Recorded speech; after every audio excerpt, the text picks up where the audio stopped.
with this juxtaposition of two events in New York City yesterday.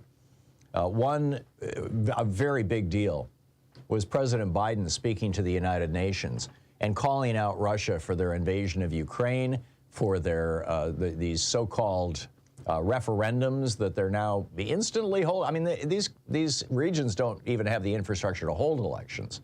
But, you know, of course, the Kremlin will announce that 90% of the people in Luhansk want to stay with Russia. This is bizarre.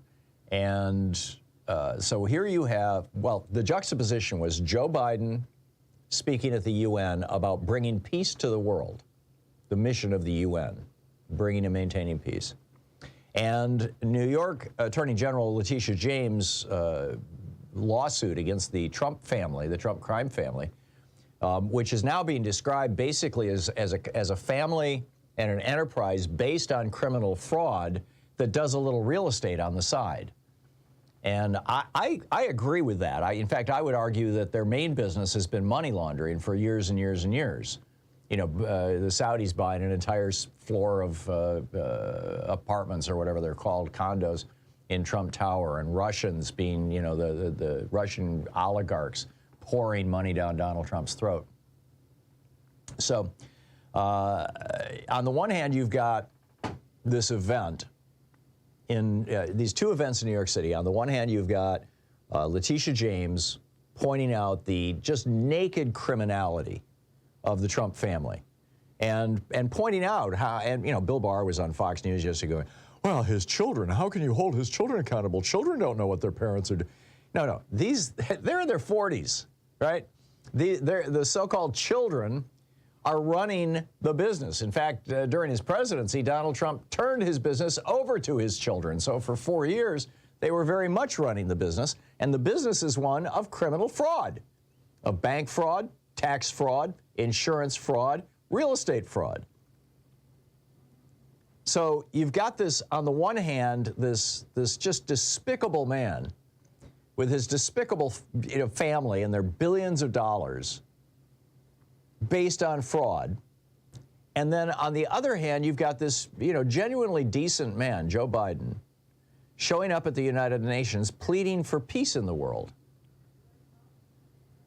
after the despicable guy, Donald Trump, was, you know, trash-talking the United Nations. And John Harwood sums this up in one tweet. He says, the juxtaposition of two events in New York City today, Biden's speech to the UN and the New York Attorney General's fraud suit against the Trumps, underscores the simple contrast.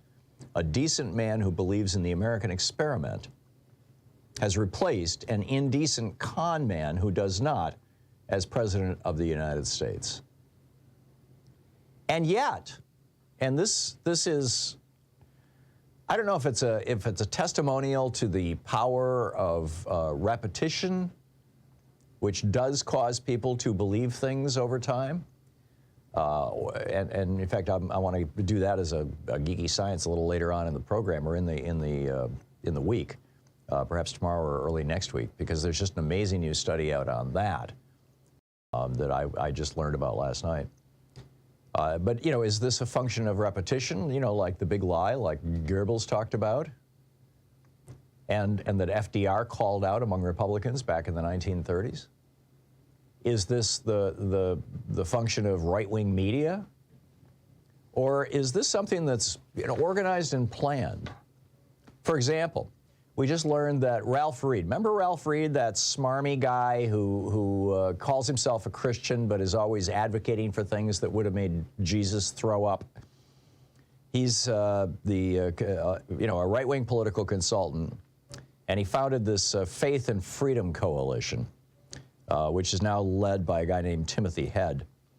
And Timothy Head, they're going out to recruit Black and Latino evangelicals by appealing to hatred of LGBTQ people and their Catholicism, their embrace of anti-abortion sentiments within these demographics of Black and Hispanics. $42 million. Timothy Head, the leader of the Faith and Freedom Coalition, says he's working in 24 states with the goal of knocking on 8.2 million doors. And they're doing this, by the way, with a subsidy from you and me. They are tax exempt. So we're subsidizing this organization.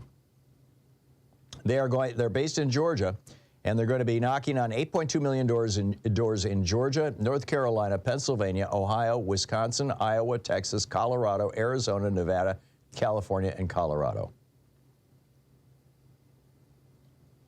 He says they've printed over 43 million Christian voter guides. Excuse me, they have distributed over 43 million Christian voter guides. They're running 33 million video ads online. They're targeting principally U.S. Senate races and governorships. And Reed's Faith and Freedom Coalition claims a database of 46 million voters. So here you have, the people who are advocating, give us more money for religious schools, and put religion in government, ban abortion, based on our religion, hate on gay people based on our religion, et cetera, et cetera. You've got these folks making common cause with a corrupt and racist Republican Party. Surprise, surprise, a corrupt and racist religious organization is calling itself religious. Again, repudiating the principles that Jesus talks about in the Sermon on the Mount and Matthew 25. It's really pretty breathtaking.